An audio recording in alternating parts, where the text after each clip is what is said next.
Hi there, welcome back to the personal finance module of the course Behavioral and Personal Finance. I start with this session with a simple question. Without looking into your pocket, can you tell me how much money do you have?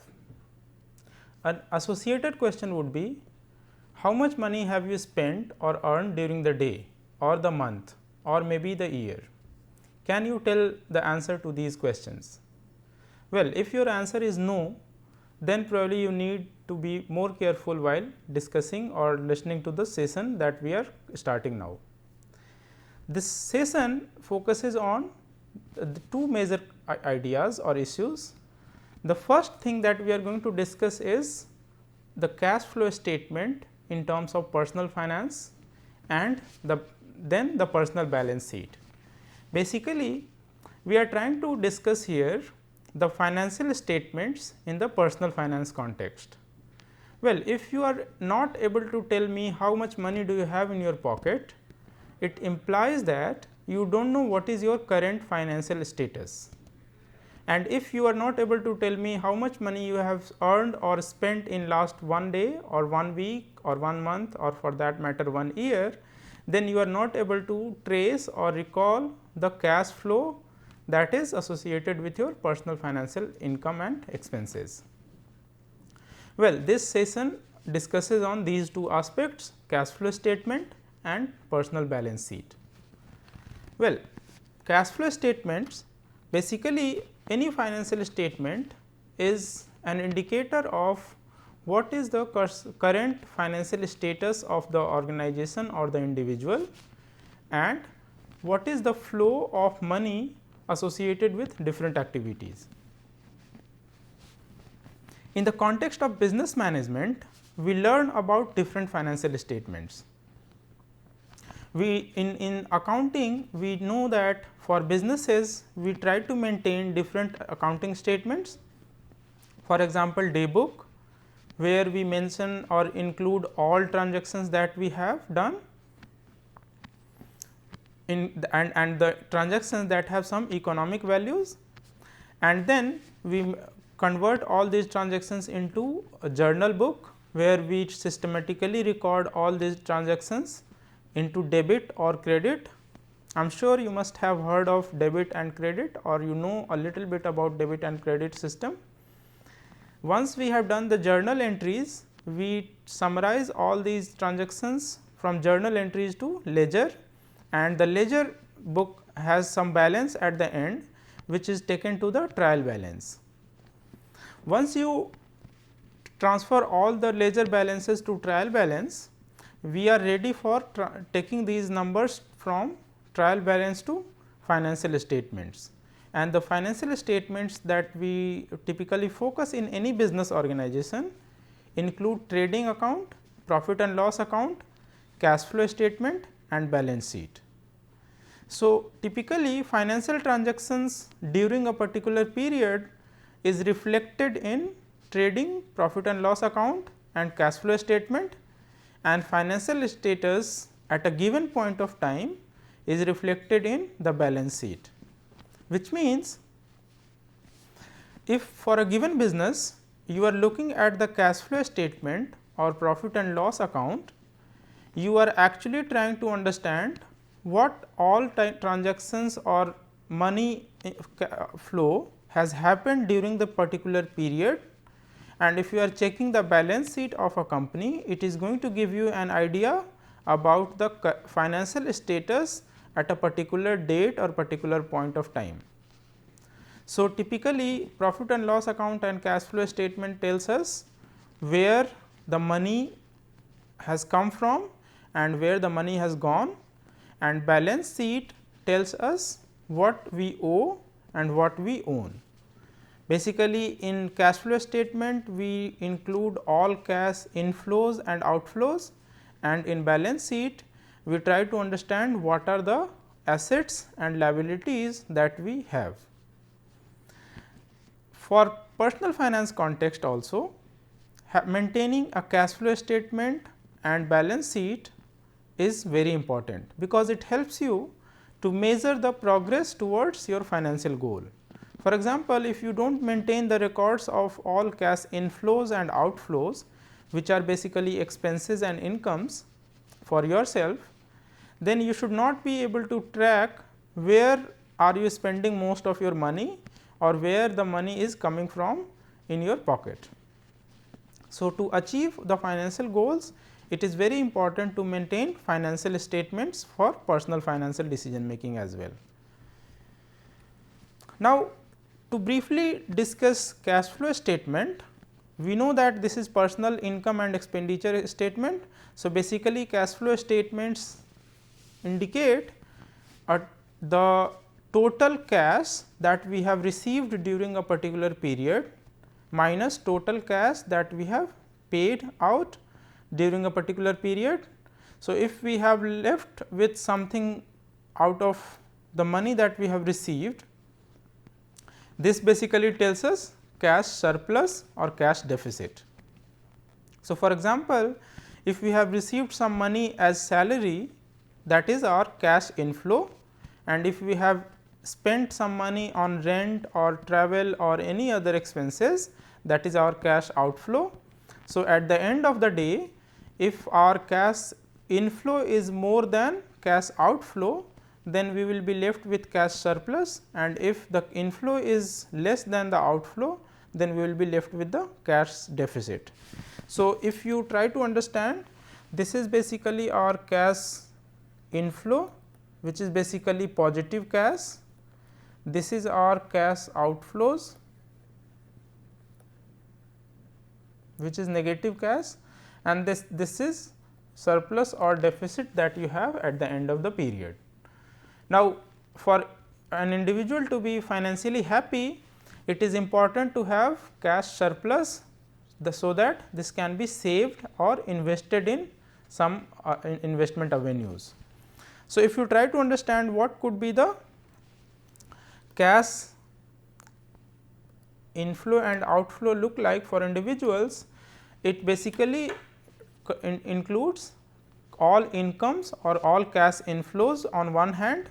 So, inflows could be for example, wages, salaries, pension incomes or business income or any other such inflow that you have.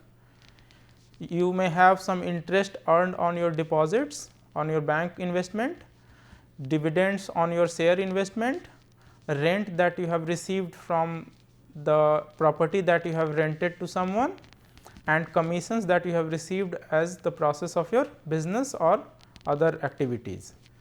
It could also include gifts, grants, scholarship and education loans if you have taken any. So, these are your cash inflows. On the other hand, the cash outflows are all the expenditure that we spend on different activities. These expenditure could be of two types: fixed expenses and variable expenses. Fixed expenses are basically the expenses that we mandatorily have to make. For example, rent that we have to pay, if we are living in a rented house, mortgages that we have to pay if we have purchased the house on a loan, and loan repayments if we have taken any, for example, education loan. So, you have to pay, and school fees, because if you are attending the school, then these are fixed expenses. Insurance premium which we are paying for taking the insurance policy or insurance coverage. On the other hand, variable expenses are those expenses which vary from one period to another period. So, for example, food expenses, it depends on how much and how often do you take food. So, where food expenditure will be variable expenses. Entertainment expenses, electricity and telephone bills, because it depends on the uses. Medical expenses and gifts, these are some of the example of variable expenses. So, once you have recorded all the incomes on one side and all the expenditure on other side, you should be able to know what is the status of cash at the end of the period. So, if your income is more than your expenses, then you will be left with surplus, and if your income is less than the expenses, then you are left with cash deficit. And cash deficit means it has to be compensated through some loans or borrowings or any other source of money because you cannot live in cash deficit for long time. So, once you have cash surplus, by determining the net cash flow, that is basically the difference between cash inflow and cash outflow. So, you can use this as savings, and savings can further be invested in some investment avenues. So, this is what a personal cash flow statement should consider when you make a personal financial plan. On the other hand, if you try to understand the balance sheet for personal financial status, basically it indicates the financial status of an individual at a particular point of time. It means that the status of the individual in terms of what he or she owns and what he or she owes at a given point of time. So, personal balance sheet should include the assets, which basically include the things or the resources that a person owns, and the liabilities that he owes to some other person or other organization. So, basically if you see the total assets minus total liabilities, you are talking about the net worth of that individual.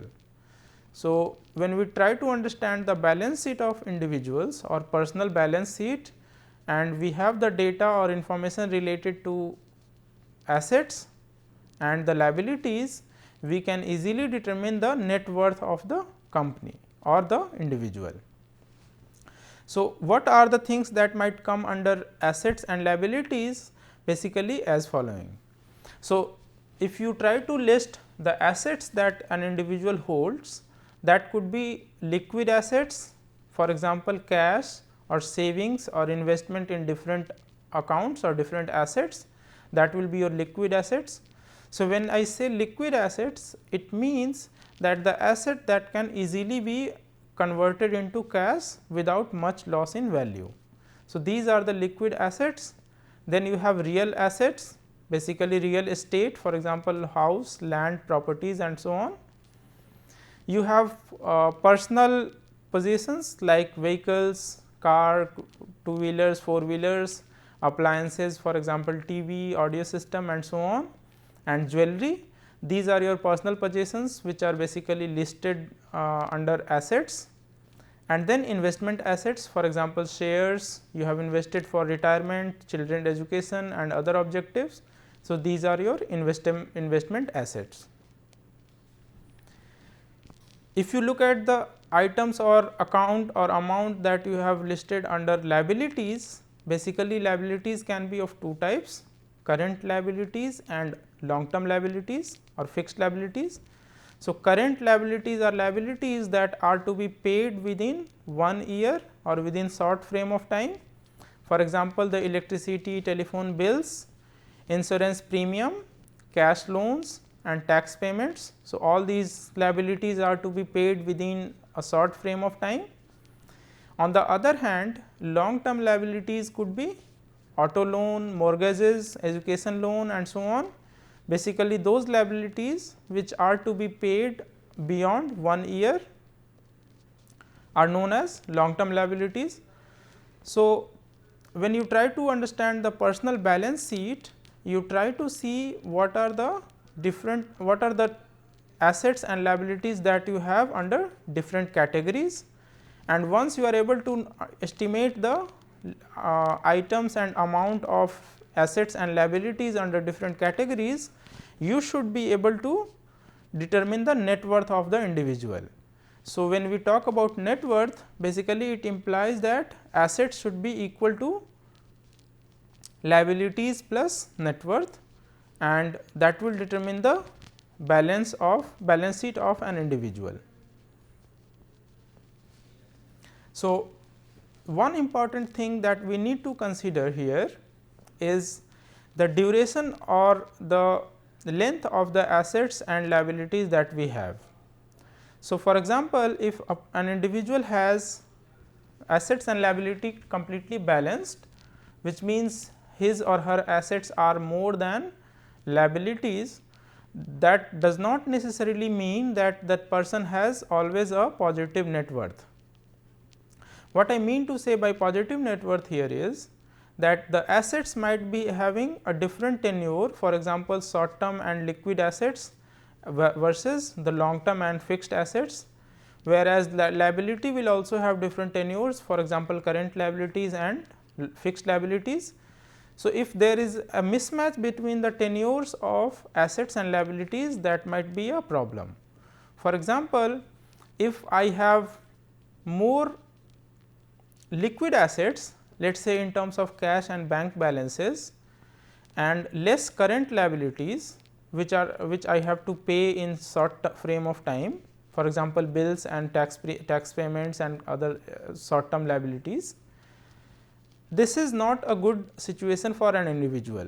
So, we should try to make sure that we have sufficient amount of liquid assets, just enough to cover the current liabilities, and similarly sufficient amount of long term investment or fixed assets to cover the long term liabilities.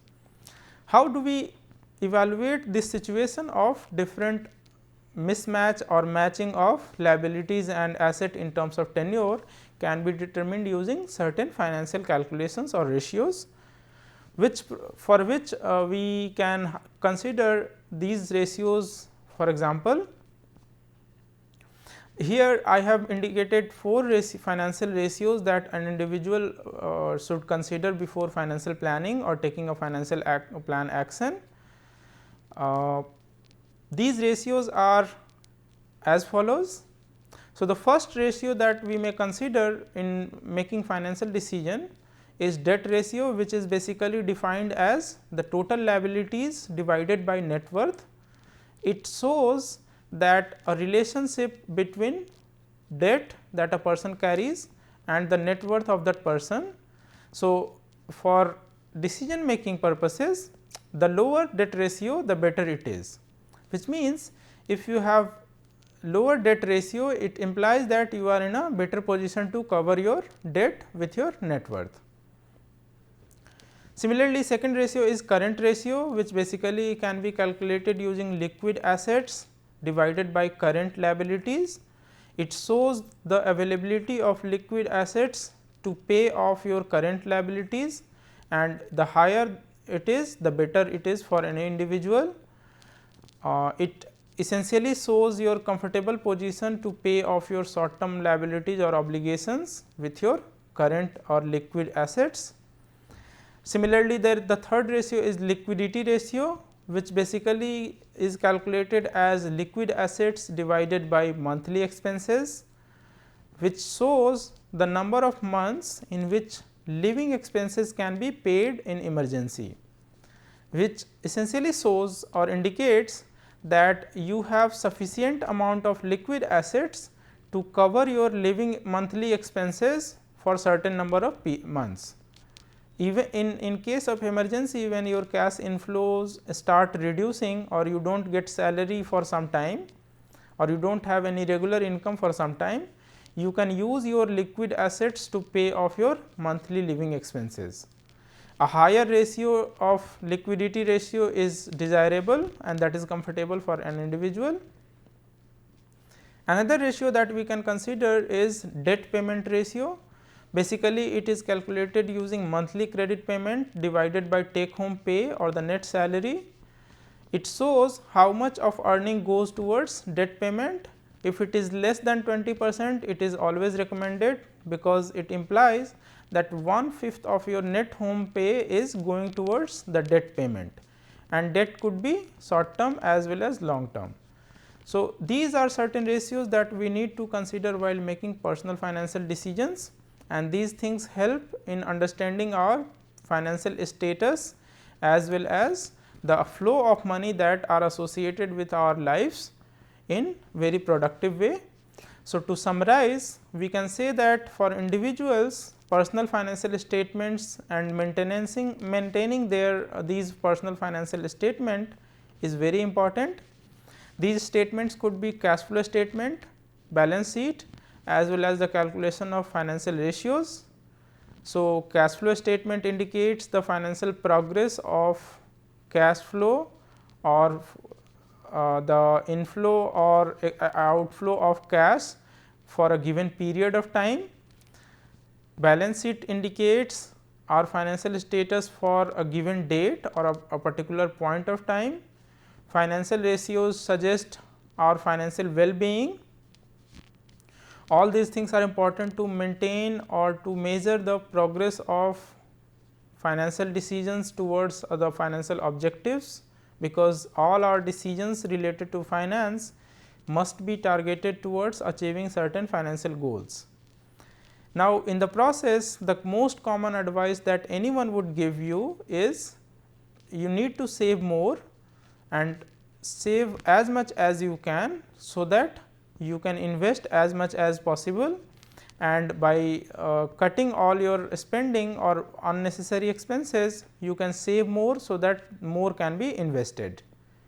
Now, one important factor that is coming here is the taxes. So, how taxes can influence our personal financial decisions is also an important issue to understand. For this session, that is it. We will discuss more about taxes and their implication in next session. Thank you very much.